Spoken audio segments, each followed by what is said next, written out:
Good morning. Good morning. Good morning. Excited to start another day of school? Yeah. Well, one of the fun things I get to do is visit schools. Actually, it's my most fun thing.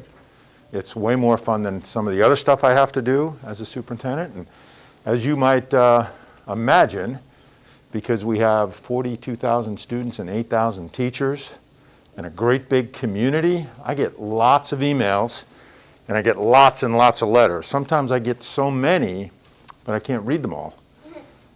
But fortunately, I have a great secretary who kind of filters through them and says, hey, this one you need to pay attention to. Because one of the things that she knows is that I love to hear from kids.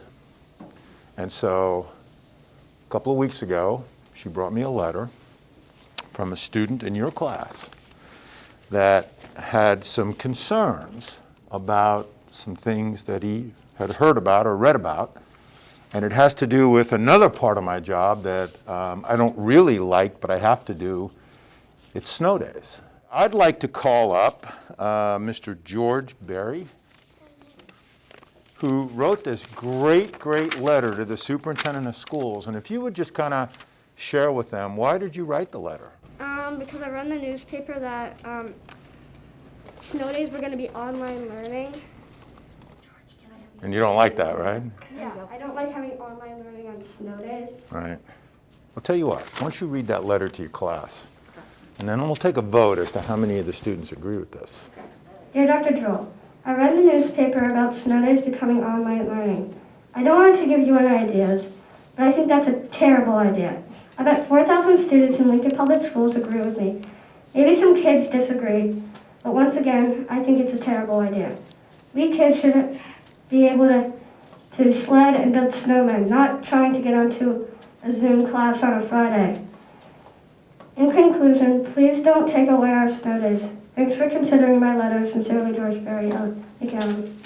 So how many agree with that we should still have, whoa, look at this class support you have, George. That's awesome. And I'll bet the teacher would even raise her hand if, yeah, there you go. Hey, this was a great letter. It was very neatly written. It was grammatically correct.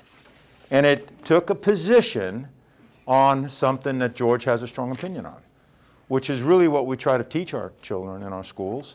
And that is to allow your voice to be heard so that, in fact, you can someday, when you get a little bit older, you'll be able to really impact differences in life. So let me talk about snow days real quick and say this to you. I don't think snow days will be remote days this year. However, if we use too many of them, we'll have to.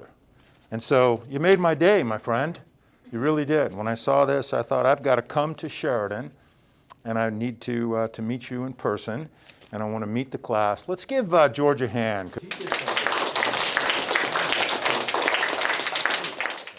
So I know you're glad to be here. I know your parents are glad that you're here. I know your teachers are glad that you're here. But know this, teachers are working really hard right now. Really hard. And so make sure that you do everything you can to cooperate, do your assignments, and continue to learn as much as you can. All right, so it's been a real pleasure. Thank you, George. One more hand for George for bringing the superintendent to Sheridan. Thank you.